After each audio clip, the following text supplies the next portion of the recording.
Okay, let's try a third-degree polynomial sketching graph looking like this.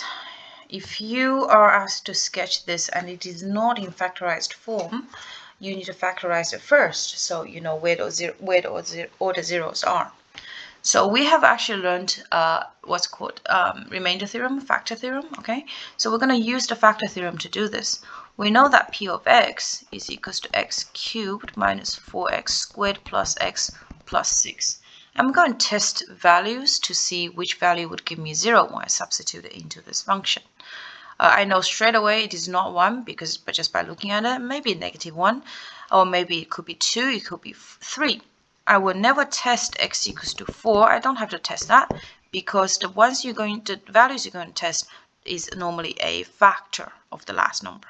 Okay, so when I look at this, I probably test x equals to 1, x equals to -1, x equals to 2, x equals to -2, x equals to 3, x equals to -3. Then I probably jump to x equals to 6, x equals to -6. But generally, we don't have to do that far. I already know that 1 is not going to work because pretty obvious it's going to work. So I'm going to test -1. This one gives me -1 cubed is -1.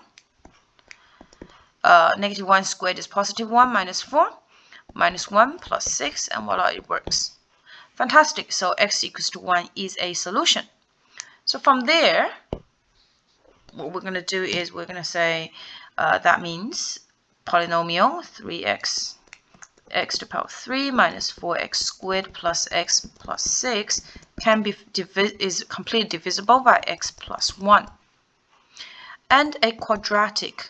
I'm going to go through the method of visualization again, so just equating coefficients really. So I know this one has to be x squared, and I know the last one has to be 6. The reason being is that x times by x squared will give me x to the power of 3, and 1 times by 6 will give me the 6. Problem is there's something I need in the middle as well. You can equate coefficients for -4x squared or x, it's up to you. I'm going to look at x squared, 4x squared. Okay, so I know I need -4x squared.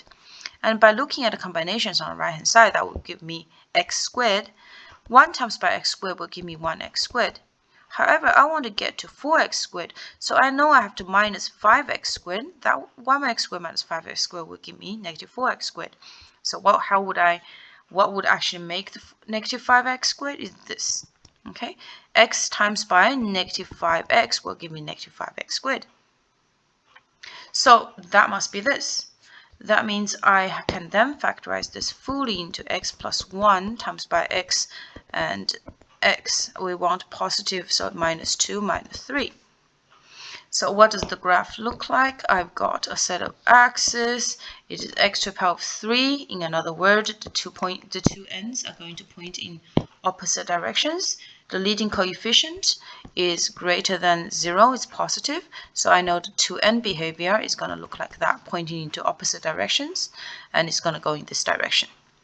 I know the 3x intercept happens at -1, +3, and +2. So I know it's -1, +2, and +3. They're all single roots. In another word, the polynomial is just going to go boom through it, and through it. Okay, there is no wriggle, there is no bounces because they're all single roots.